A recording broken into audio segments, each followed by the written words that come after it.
Hi friends, welcome back. Comedy update Maharashtra elections.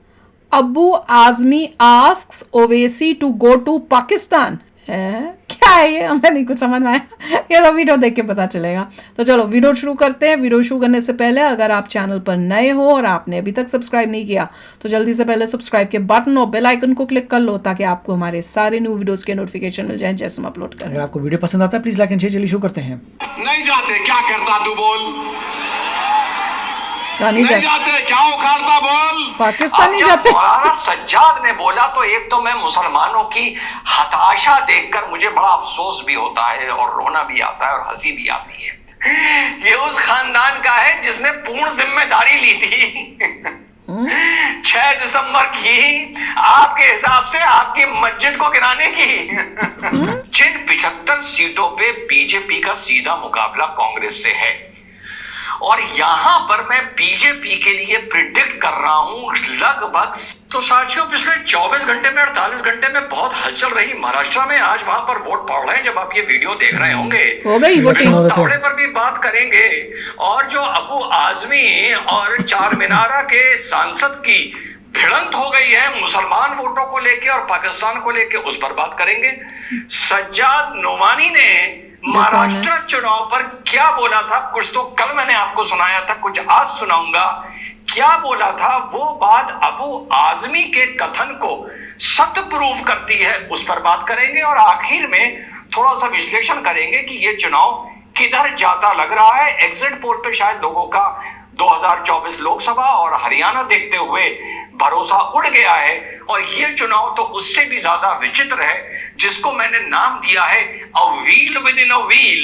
तो इस चुनाव को एनालाइज करना वाकई बहुत मुश्किल है पर कुछ अटकलें तो लगाई जा सकती हैं। तो आज के वीडियो में ये सब।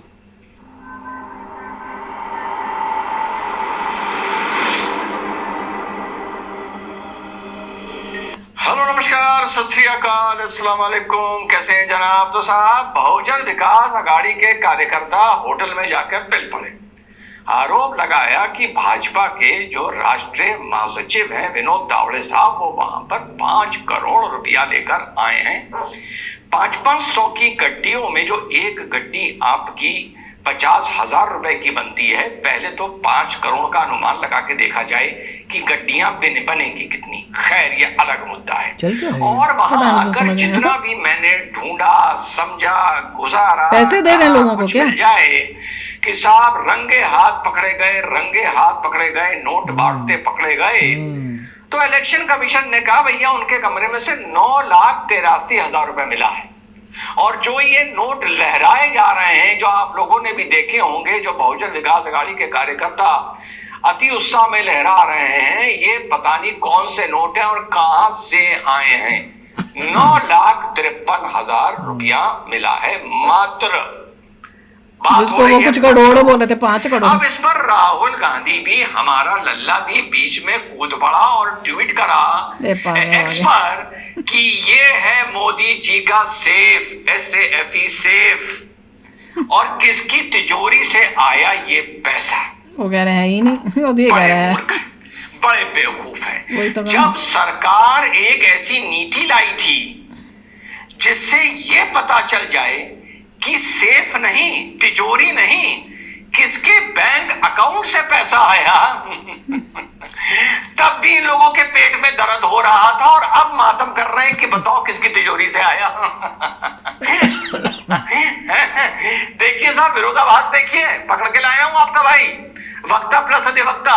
पहले तुम हल्ला मचा रहे थे कि एक पॉलिटिकल पार्टी को तुमने भी उस नीति का फायदा उठाया लेकिन विरोध करने पर नाम पर विरोध करते रहे कि किसी के बैंक अकाउंट से किसी को पॉलिटिकल पार्टी को पैसा आ रहा है।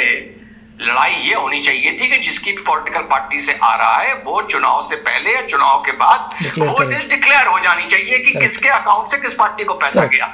यहां तक तो मैं मान सकता हूं, यहाँ पे नजर आता है। लेकिन उन्होंने कहा नहीं बैंक अकाउंट से नहीं आना चाहिए, ये तो भ्रष्टाचार की पहचान है। और जब नगद 9,53,000 रुपए आया वो तो बेवकूफ 5 करोड़ की बात कर रहे हैं तो कह रहे हैं बताओ किसकी तिजोरी से आया। दूसरी बात, अब तीसरी बात साहब चुनाव से 24 घंटा पहले बड़ी रोचक हुई। अबू आजमी जो समाजवादी पार्टी भी वहां पे 10-11 सीट लड़वा रही है, अबू आजमी जो महाराष्ट्र के समाजवादी पार्टी के प्रदेश अध्यक्ष हैं, बड़बोले कहलाते हैं, उन्होंने क्या बोल दिया? क्या बोला? कुछ कहते हैं ना कि अपना लीडर पैदा करना चाहिए, तो पाकिस्तान जाए वहां लीडर पैदा करे अपना। क्या? खैर, इस बात को बड़ी अच्छी तरीके से भी बोला जा सकता था, लेकिन मौका मिल गया हमारे चार मीनारा को, और चार मीनारा ने अपने उसी अंदाज में जो नहीं जाऊंगा क्या कर लेगा तू बोला, तू जा, इसका एक अंदाज है ना, हल्की सी बात करके हल्की सी गवारों की तरह बोलता 3 है। सेकंड के लिए एकदम करके रुक जाता है, मोदी, फिर वो बोलना शुरू करता है। तो नीचे जो बैठे होते हैं वो यूं देख रहे होते हैं, यार पता नहीं जनाब अब क्या बोलेंगे। तो उसने क्या जवाब दिया ये भी सुन लीजिए। नहीं जाते क्या करता तू बोल, नहीं जाते क्या उखाड़ता बोल। हाँ, तो भाई ये जो बयानबाजी है ये तो इस महाराष्ट्र के चुनाव के लिए बड़ी रोचक है। जो अबू आजमी ने बात बोली वो बोली बहुत पते की बात, बहुत सेकुलर बात, लेकिन बोल दिए गलत अंदाज में बोल दी। अब इसका असर सिर्फ समाजवादी पार्टी के मुस्लिम वोट पर पड़ेगा, जो शिफ्ट होगा AIMIM की तरफ जा सकता है, ये देखना होगा, या पूरे महाविकास अघाड़ी पर पड़ेगा। और जहां भी 16-17 जगह AIMIM लड़ रही है, क्या वहां का वोट शिफ्ट होकर महाविकास अघाड़ी को ना जाते हुए AIMIM को आएगा?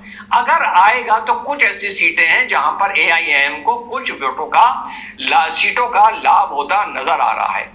लेकिन परसों के अपने बयान पे मौलाना सज्जाद नोमानी ने क्या बोला था, जरा ये सुन लीजिए। जब उद्धव ठाकरे महाराष्ट्र के बड़े लीडर और बहुत बड़ी फैमिली के एक सदस्य, हिस्टोरिकल बैकग्राउंड रखने वाले एक लीडर, जब वो अपना हिंदुत्व की अलग तशरीह करते हैं और कहते हैं, हम फख्र से कहते हैं कि हम हिंदू हैं, लेकिन हमारा हिंदुत्व बीजेपी के हिंदुत्व से बिल्कुल अलग है, और फिर वो अपने हिंदुत्व के नाम पर, संविधान के नाम पर जब वो वोट मांगते हैं, तो क्या वो भी वोट जिहाद कर रहे हैं?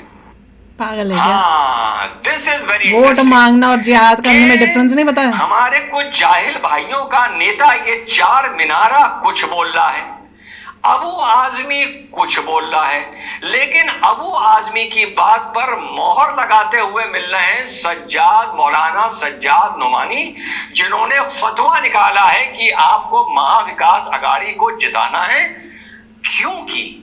क्योंकि आपको महाराष्ट्र में भाजपा को हराना है, क्योंकि आपको फाइनली इस देश में निशाना बनाकर भाजपा को हराना है और भाजपा को समर्थन करने वालों का हुक्का पानी भी बंद करना है।